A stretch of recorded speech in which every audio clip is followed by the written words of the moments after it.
Ah, le Prozac, ce bon vieil inhibiteur sélectif de la recapture de la sérotonine. Un nom complètement barbare pour désigner quelque chose de pas si compliqué que ça pour peu qu'on prenne bien le temps de l'expliquer. Il va donc être ici question de sérotonine, un neurotransmetteur au même titre que la noradrénaline ou la dopamine ou même le GABA dont vous avez probablement déjà entendu parler. Un neurotransmetteur, c'est une substance qui est libérée par un neurone au moment où il est activé et qui va avoir une action spécifique sur le neurone suivant. Sans entrer trop dans les détails, sachez aussi que la sérotonine existe sous forme d'hormone, qui est stockée dans les plaquettes, un des éléments du sang, qui sert notamment à la coagulation. Mais ici, on va s'intéresser principalement à la sérotonine neuronale, qui représente que 1 à 2% de la sérotonine totale du corps, mais qui a pourtant une action très importante. Quand on a découvert que la sérotonine existait au niveau du système nerveux central, on a très rapidement émis l'hypothèse qu'elle jouait un rôle important au niveau psychologique. Les chercheurs ont, dans ce sens, essayé de mettre au point des molécules pour interférer sur ce système. Et c'est d'ailleurs comme ça que l'imipramine, le premier antidépresseur, a vu le jour. À la base, le concepteur pensait faire un antipsychotique. Alors normalement, il faudrait que je vous explique ce schéma. Mais comme je suis un mec plutôt sympa, on va essayer de simplifier au maximum et on va garder que le début et la fin.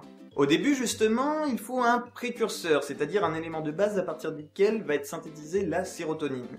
Et ici, ce précurseur, c'est le L-tryptophane, un acide aminé, c'est-à-dire un composant de base des protéines, qu'on ingère dans notre alimentation et qui sont coupés en petits morceaux. L'organisme peut récupérer les acides aminés et refabrique ses propres protéines ensuite. Et le tryptophane a comme particularité, en plus d'être présent dans la viande ou certains autres aliments, d'exister aussi dans le chocolat. Mais on reviendra ensuite là-dessus.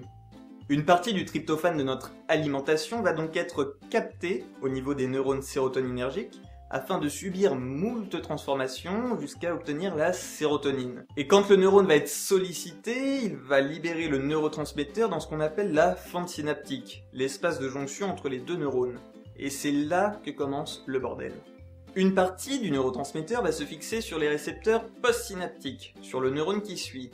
Ça va induire l'effet escompté, c'est le but de la manœuvre. L'autre partie va se fixer sur ce qu'on appelle les autorécepteurs, ceux qui sont sur le neurone présynaptique, celui qui a libéré la sérotonine. Ces récepteurs-là, ils vont juste avoir pour but de contrôler que tout se passe bien. Ils vérifient que la sérotonine est bien dans la fente, et voilà. Mais surtout, il y a un système qui va récupérer 80% de la sérotonine libérée. On appelle ça la recapture de la sérotonine. Ça vous rappelle quelque chose ?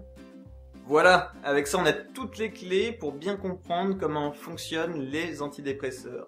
Et on va justement essayer de réfléchir ensemble à quelles sont les cibles potentielles pour avoir cet effet. Mais d'abord, il faut bien que vous compreniez que la dépression est une maladie. Vous serez gentil de laisser de vos côtés vos préjugés du style « ça touche que les faibles, patati patata ».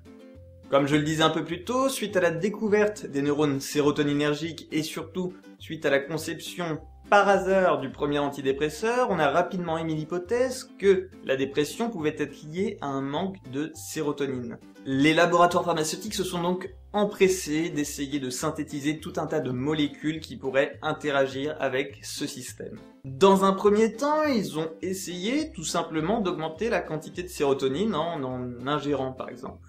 Sauf qu'il y a un problème, c'est que le cerveau est protégé du sang par ce qu'on appelle la barrière hémato-encéphalique.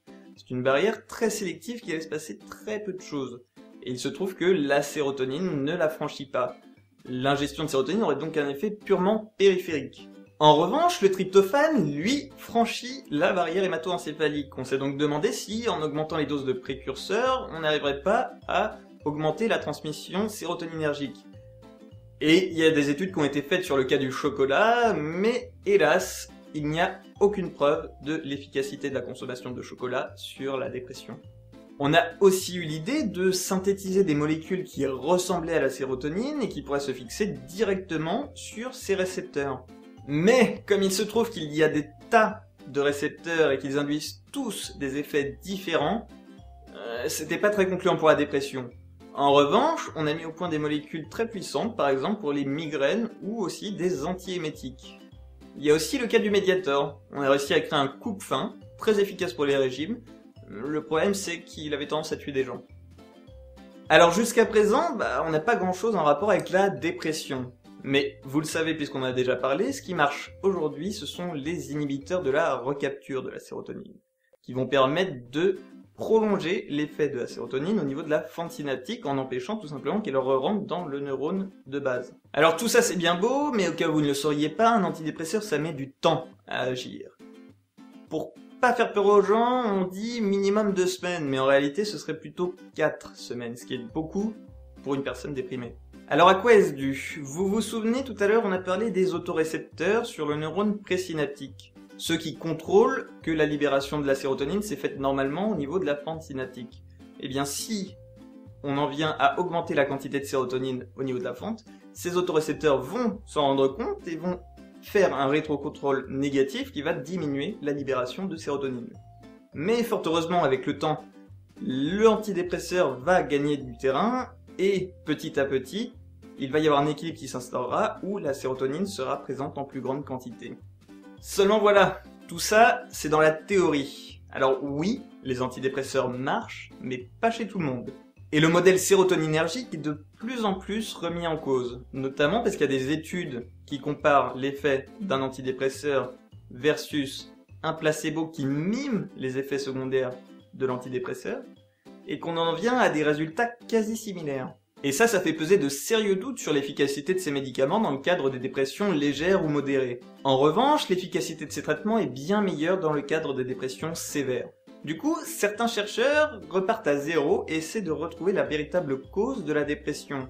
Et il y a des pistes de réflexion sur un agent infectieux par exemple. Ça vous surprend peut-être, mais n'oubliez pas que le cancer du col de l'utérus est dû à un virus. Alors, pourquoi pas un qui causerait des troubles neurologiques? Allez,